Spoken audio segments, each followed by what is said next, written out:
আমাকে বলছে মমতাজুল সাহেব আপনার সব ভালো, আপনি পীরেদের ব্যাপারে বলুন কিন্তু ভণ্ড পীরের ব্যাপারে বলুন, ভালো পীরের ব্যাপারে বলছেন কেন? আমি তখন বলছি আরে ভণ্ড বলে পীর হয় না, পীর হতে গেলে তাকে ভণ্ড এমনি হতে হয়, ভণ্ড ছাড়া কেউ পীর হয় না। পীরের দুটো কোয়ালিটি করছে, বলছে ভালো পীর আর ভণ্ড পীর। আমি মমতাজুল ইসলাম বলছি ভণ্ড ছাড়া কেউ পীর হয় না, সব ভণ্ড। এটা ব্যবসাটা কেমন জানেন? একটা পীর সাহেব বাড়িতে একটা চাকর ঘুষেছে, খাদেম, তার দেখাশুনো করে। এখন পীর সাহেবের ব্যবসা খুব রমরম করে চলছে।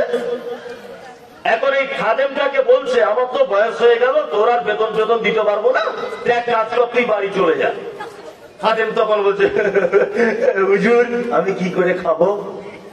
বলছে এক কাজ কর, আমার ওই গাধাটা আছে, ওই গাধাটা বাড়ি নিয়ে চলে যা। গাধাটায় গিয়ে মাল টাল বইবি, গাড়ি সিস্টেম করে লোকের যানবাহন হিসেবে ব্যবহার করবি, আর ওর থেকে যাই ইনকাম হবে তাই খাবি। বলছে ঠিক আছে। এখন ওর গাধাটায় মাল পাওয়া কাজ করে, 2-4 টাকা হয়। এখন গাধাটা একদিন হঠাৎ মারা গেছে, হঠাৎ রোগটা রাতের বেলা মারা গেছে। ভাবছে যে কি করি, পীর সাহেবের কাছে ছিলাম যা ডাল ভাত হচ্ছিল, এখন গাধা দিয়েছিল সেটাও মারা গেল, করবো কি? ও তখন মনে মনে ভাবছে এক কাজ করা যাক, গাধাটাকে রাত্রে কবর দিয়ে দিই রাস্তার ধারে। রাস্তার ধারে কবর দিয়ে উপরে লাল চাদর দিয়ে দিয়েছে, আর আরবিতে লিখে দিয়েছে হযরত গাদা স্যার রহমতুল্লাহ আলাইহি। কি বললাম বুঝলেন? সকালবেলা লোক রাস্তা দিয়ে যাওয়ার সময় চুরি, সাংঘাতিক ব্যাপার। এ তো রাতারাত্রি পীর। লোক পয়সা দিতে শুরু করলো, গাড়িওয়ালা পয়সা দিল, সবাই আস্তে আস্তে 2-4 টাকা করে দিতে শুরু করেছে। ও দেখছে প্রতিদিন মোটামুটি 200-500 টাকা হয়ে যাচ্ছে। এখন মেন যে পীর, ও যার কাছে কাজ করতো, সে খবর পেয়েছে ও একটা মাজার করেছে, এর কাস্টমার কেটে গেছে, নিয়ে এর কাছে দেখা করতে এসেছে। ফটিক তুই কি করে মাজার করলি বলতো? বলছে হুজুর আপনি যে গাধাটা দিয়েছিলেন না, গাধাটা মরে গিয়েছিল, কি করবো? বলছে রাস্তা ধারে কবর দিয়ে দিয়েছি, আলহামদুলিল্লাহ খুব ভালো চলছে। তখন পীর সাহেব বলছে ওরে এর মায়ের কবরই তো আমার বাড়িতে আছে, আমার বাড়ি যে মাজারটা ওটাই গাধাটার মা। কি বুঝলেন? টোটালটাই চিটিং বাজ, টোটালটাই চিটিং বাজ। বলছে মমতাজুল ইসলাম এছাড়া বক্তব্য খুঁজে পাও না? পাই না। মুহাম্মদ সাল্লাল্লাহু আলাইহি ওয়াসাল্লাম মক্কাতে দীর্ঘ 13 বছর শিরকের ব্যাপারে বক্তব্য দিয়েছেন। 13 বছর অন্য কোন সাবজেক্টে তিনি কথা বলেননি। 13 বছর কথা বলেছেন, শুধু শিরক থেকে মানুষকে বাঁচিয়েছেন। বলছে কেন দেবদেবী পূজা করছে হিন্দুরা, তাদের ব্যাপারে আপনাদের বক্তব্য নেই, শুধু আপনি পীরের ব্যাপারে বক্তব্য রাখেন, কেন হিন্দুদের ব্যাপারে কথা বলতে যাব? আরে একজন হিন্দু জন্মসূত্রের স্বীকৃতি দিয়েছে যে আমি একজন হিন্দু। একজন নাস্তিক জন্মসূত্রের স্বীকৃতি দিয়েছে আমি একজন নাস্তিক। একজন বৌদ্ধ জন্মসূত্রে বলেছে আমি একজন বৌদ্ধ। একজন শিখ জন্মসূত্রে বলেছে আমি শিখ। একজন ইহুদি জন্মসূত্রে বলছে আমি ইহুদি। আমি তো জেনেই গেছি ও নিজেকে হিন্দু বলে দাবি করে। ও মাজারে যাক, ও বাছুর পূজা করুক, ও সূর্যের পূজা করুক, ও গাছের পূজা করুক, ও দেবদেবীর পূজা করুক, আমার বিরোধী করার কোন জায়গা নেই। কিন্তু তুমি দাড়িওয়ালা, টুপিওয়ালা, পাঞ্জাবিওয়ালা, নিজেকে মুসলমান বলে দাবি করার পরেও তুমি পীর ফকির মাজার নিয়ে বসে থাকবে। আমি মমতাজুল ইসলাম তোমার মাজার ভেঙেই তবে ছাড়বো। শাবল কুবুল দিয়ে ভাঙতে না পারলেও কথার মাধ্যমে ভাঙবো ইনশাআল্লাহ। রেজাল্ট অনেক ভালো।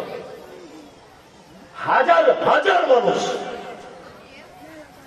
আজকে বালুরঘাট থেকে 2টো লোক এখানে আমার সঙ্গে দেখা করতে এসেছিল, কমিটির লোক জানেন, বালুরঘাট থেকে জলসার ডেট মিলে।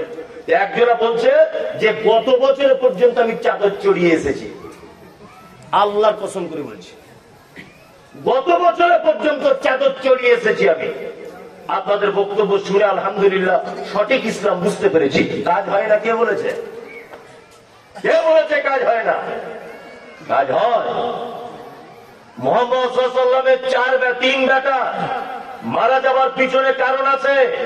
আল্লাহ তাআলা জানেন যে যদি বেটাগুলো যদি বেঁচে থাকে, মুহাম্মদ সাল্লাল্লাহু আলাইহি ওয়াসাল্লামের ব্যাপারে বলা হচ্ছে খাতামান নবীয়িন, তিনি হচ্ছেন শেষ নবী। নবীজি পৃথিবীতে যখন যখন থাকবেন না, অতি ভক্তি করতে করতে করতে করতে এক পর্যায়ে তার বেটাগুলোকে নবীর জায়গাতে বসিয়ে দিতে পারে, যেমন পীরদেরকে বর্তমানে বসাচ্ছে। আল্লাহ তাআলা ওই জন্য আগে থেকে বেটাগুলোকে তুলে নিলেন। এটা একটা কৌশল। চলুন এইবার আল্লাহ তাআলা এই তিনটে অপবাদের জবাব দিচ্ছেন কোরআনে। এক, পাগল। দুই, চরিত্র খারাপ। তিন, এর বংশমর্যাদার আলাপালা কেউ নাই, ইসলাম মিটে যাবে। কি বলছি বুঝতে পারছেন না? আল্লাহ কোরআন মাজিদে জবাব দিচ্ছেন। বিসমিল্লাহির রহমানির রহিম। নুন ওয়াল কলামি ওয়া মা ইয়াসতুরুন। কোরআন মাজিদে 29টি সূরাতে এরকম শব্দ আছে। আলিফ লাম মিম, নুন, আলিফ লাম র, তাহা, কাফ হা আইন সাদ, এরকম শব্দগুলো আছে। আরবিতে বলা হয় হুরুফে মুকাত্তিআত, বাংলাতে বলা হয় বিচ্ছিন্ন অক্ষরমালা। এর মানে মতলব নবীজি কিছু বলেননি, আমি মুমতাজুল ইসলাম কিছু বলছি না, পৃথিবীতে কেউ কোনোদিন বলতে পারবে না, আমিও বলছি না। আল্লাহ তাআলা বলছেন আল কলম, কলম যেটাতে মানুষ লেখে। ক টাকা দাম? 3 টাকা দাম, 4 টাকা দাম, তাই না? আল্লাহ তাআলা বলছেন আল কলম, কলমের কসম করে বলছি, ওমা ইয়াসতুরুন, তার দ্বারাতে যেটা লেখা হয়েছে তার কসম করে বলছি। এবার আপনাদেরকে একটা গোপন তত্ত্ব শুনিয়ে রাখছি। নাম্বার 1, বলুন তো সারা পৃথিবীর প্রথম সৃষ্টি তার নাম কি?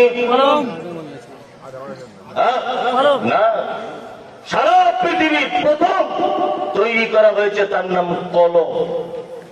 আল্লাহ সুবহানাহু ওয়া তাআলা বানিয়েছেন। আল্লাহ কলমকে বললেন, কলম তুমি লেখো, তুমি লেখো। কি লিখবো? মুমতাজুল ইসলাম 30 তারিখে বীরনগরে জলসা করতে যাবে, এটা লেখো। ওই নদীর ওই পারে গাড়ি রেখে হেঁটে হেঁটে আসবে, এটাও লেখো। তারপরে মোটর সাইকেল যারা আনতে, এটাও লেখো। তার মানে সারা পৃথিবীতে কিয়ামত পর্যন্ত যা কিছু ঘটবে প্রতিটা জিনিস কলম তুমি লিখে রাখো। ওমা ইয়াসতুরুন।